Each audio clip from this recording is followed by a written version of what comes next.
You may have heard of them, maybe you haven't, but the word Moor simply means black. It was a title that was given to them because of their dark skin. Many people believe that Moor also means Muslim, but the truth is there were many different types of Moors. There were Muslim Moors, there were Jewish Moors, Christian Moors, and some that practiced a Kemetic African faith. The term Moor started to become interchangeable with the term black because it was basically the same thing. But when the slave trade started, they tried to objectify black people, Moorish people. So they would use the term interchangeably and they would just switch on to calling people black. Moor means black. Like Negro, Ethiopian. Moor means black. Moor is not a people. Moor is a color.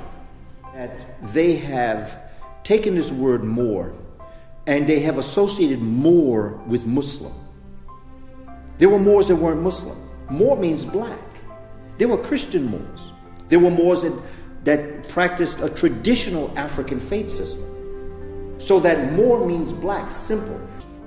And it's important that as we begin to develop an understanding of this society that it's not Freemason as we know it. And that the Moors brought in this knowledge into Europe. Africans brought this knowledge into Europe. And in bringing this knowledge into Europe, the Knights Templars and other organizations were born out of this. And peoples of European descent were exposed to alchemy, okay? The periodic table of elements, the laboratory, how to take information, how to take elements and atoms, and to begin to manipulate them to make them into different types of molecules. A lot of the founding of America was based on Moorish science. If you see paintings of the inauguration of George Washington, it looked like a Masonic ritual. So again, Masonry is based on Moorish science. So they would have these Moorish advisors around them. If you look at old paintings of George Washington, you will see George Washington standing next to a black man with a turban. And remember, when you see the black man with the turban, that's a Moor. That's not a slave. See, people automatically assume that black is slave, but slaves didn't wear no turbans. Because remember, slaves weren't allowed to practice no Islam or any other kind of religion except Christianity. So when you see that turban, that's a black man. And there's a few pictures of George Washington and other people with Moors or black men with turbans standing next to him.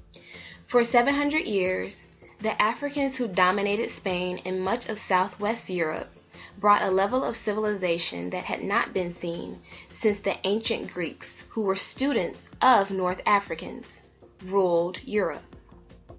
Irrigation systems constructed by Moorish engineers. They also created paved roads and public restrooms. Education thrived in Moorish Spain, including 17 universities, 800 schools, several colleges, and public libraries and bookstores containing 700,000 manuscripts. The Moors during this time were also heavy translators of ancient Kemetic texts and scientific texts.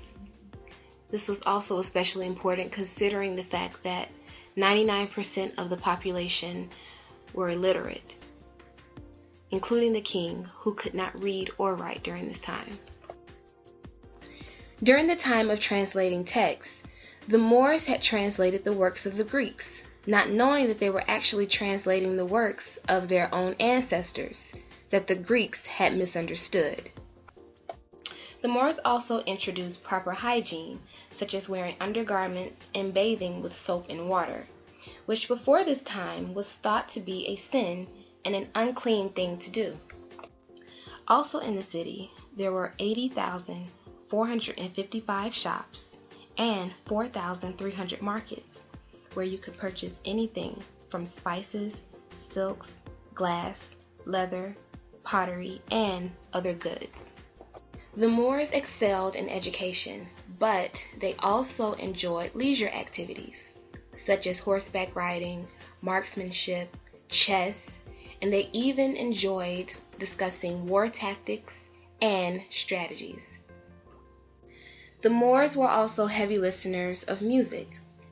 They brought into Europe classical music, the piano, and other string instruments.